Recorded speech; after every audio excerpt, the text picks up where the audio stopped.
नंखाय खोथा बुंनानै बिटिआरनि रायजोनिफ्राय आरो नोंथांमोना भट मोननो हाया बे खिन्थु खाथा कास्टम बसुमतारिया गेसाव मानसि बे मोजां हावायाव थानो हाया सेंग्राफोरखौ खिबुआव पिस्तल एसटाब होनानै 20 जन 25 जन सेंग्राखौ मोनसे गलायाव सोना दोननानै मोनाबा मानसि धमकी हैनो थांहोनाय बहाबा सोरखौबा सेटेप खालामनाय बेबायदि बिथोन होग्रा बे दोलनिसोमोन बेफोरबायदि मिशन बिथांमोनाव दङ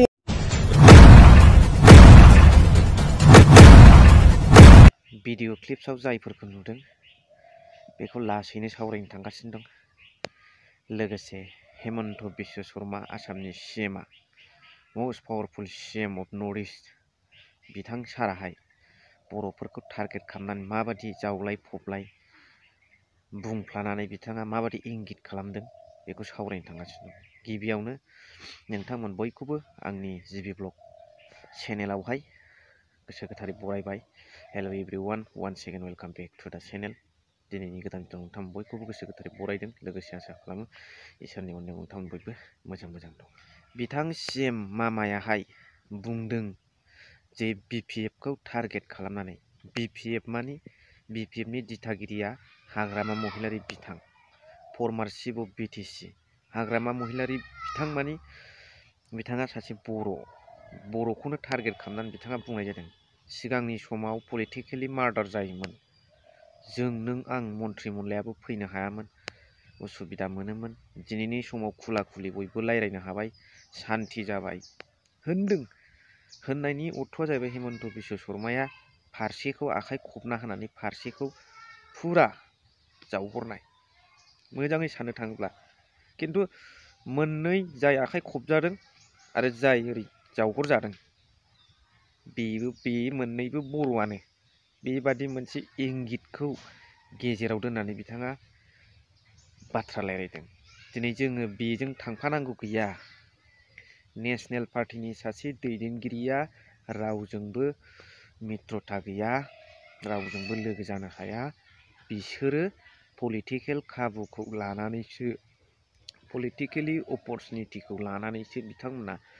लोगो जालाय सुथ्र जालाय मालाबा दावहा फोथाराव ओंखारो दा बेखायनो हेमन्त बिश्व शर्मा बादि नेशनेल पार्टीनि सासे दैदेनगिरि सीएमजों जोंहा लोगो जानानै बुंफा जानांगौ खोथा गैया आरो बिनि बाख्नायनायाव जोङो गोजावनांगौ आखाइ खबफानांगौ गैया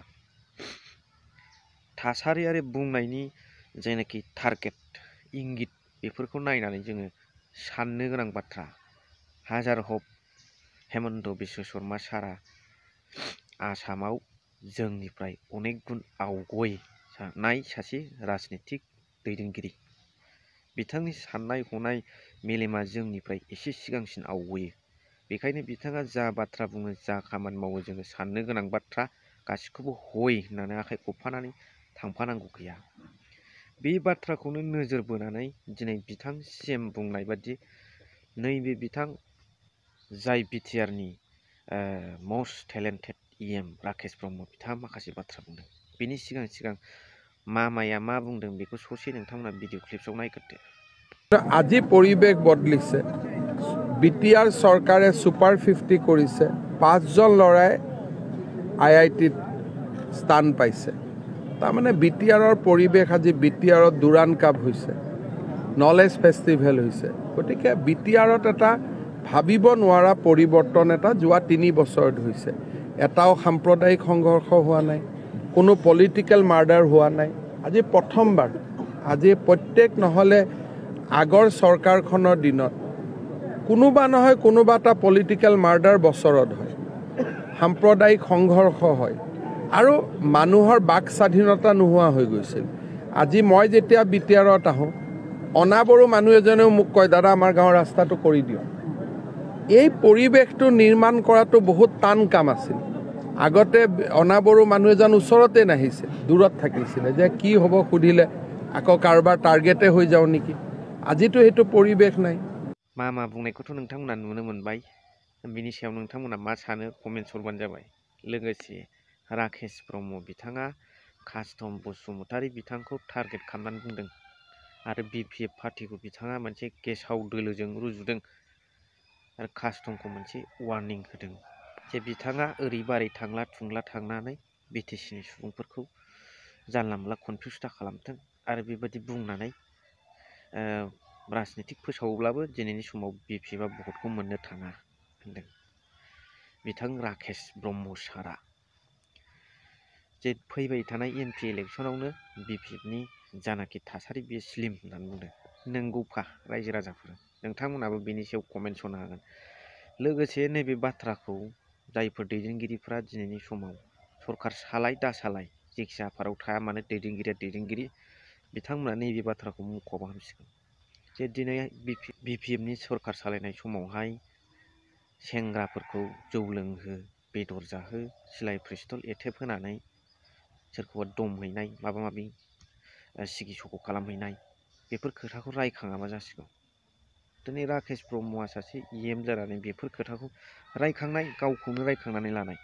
बेफोर मा राव जादों बेलाय बबेहाय सोर सेंग्रासा सिलाय पिस्तल लानानै बिदि दमहैलानाय बेफोर खुब लासिं सिं बाथ्रा राजखान्थियारि नोजोरजों जोङो थाङोब्लाबो आरो राजखान्थियारि पलिसिफोरखौ जोङो लायोब्लाबो मानसिनि साननाय हनाय आरो मेन्टेलिटिया एथ'ग्राब गोग्लैसोनाय जानो नाङा बेफोरखौ मा रायखांबाय थानांगौ मा दं माहाय नुदों बेबायदि फोरमान बिथाङा होथों दा जोङो फेर फाथिलायबाय थानानै नेरलायबाय थानानै माब्रै जानांगौ सिंजों लथं फथं जालांजोबोबा बेनिखायनो सार माखासे नोंथाङा जुदि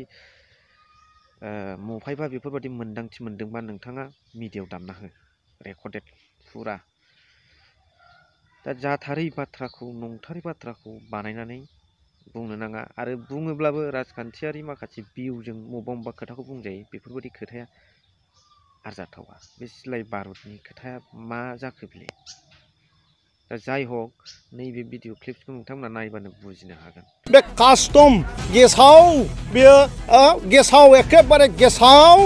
माने बेदर जाबथिंग्रा मानसिया बिटिआरनि जायगाखौ फैनानै गुबुंले खालामनाङा आरो आं बिथांखौ हुकियानि होखायो बिथाङा एवार्ड जाखानानै थानाया मोजां जे नंखाय खोथा बुंनानै बिटिआरनि रायजोनिफ्राय आरो नोंथांमोना भट मोननो हाया बे खिन्थु खाथा कास्टम बसुमतारिया गेसाव मानसि बे मोजां हावायाव थानो हाया मोजां माने मोजां परिबेसाव बे थानो हाया हाग्रामाया गेसाव मानसि बे गेसाव पार्टिजों गेसाव मानसियासो ज' जायो मोजां नावाव गाखोनायाथ' हाग्रामा होननायाथ' फैगौ नैबे लकसभानि इलेक्सननि उनाव बे ओनसोलावनो खुनु बिपिएफ थालिया बे ओनसोलाव पुरा बिटिआर ओनसोलावनो लकसभानि उनावनो माने बिपिएफ होननायानो थालिया बेयाव गासिबो इउपिपिएल जानो थांगासिनो दङ बे खोथाखौ बिथांमोना मिथिना लाथों गोदोनाय नावाव गाखोनाया बेबायदि जे माने नुखा होनाखानो बिथाङा माने बे अराव बारसोमना लादों बे गावनि जाम्बानिसो फाव आरोखि सार कास्टम बसुमतारी फरायसाफोरनि थाखाय जेबो मावाखैबा जेबो होआखै होननानै बुंदों दिनै सुपार 50 मिसना सोरनि थाखाय दिनै जे जोङो 5,000 करि स्टुडेन्टफोरनो स्कलारशिप होगासिनो दं सोरनि थाखाय बेफोरबायदि भिजन लानानै खामानि मावनाय गोदो हाग्रामानि समाव खोनादोंमोन नामा गोदो हाग्रामानि समाव मायोमोन बेदर जाहोनानै रायजो राजाखौ जुमाय लोंहोनायासो मोनसे मिशनमोन सेंग्राफोरखौ खिबुआव पिस्तल एसथाब होनानै 20 जन 25 जन सेंग्राखौ मोनसे गलायाव सोना दोननानै मोनाबा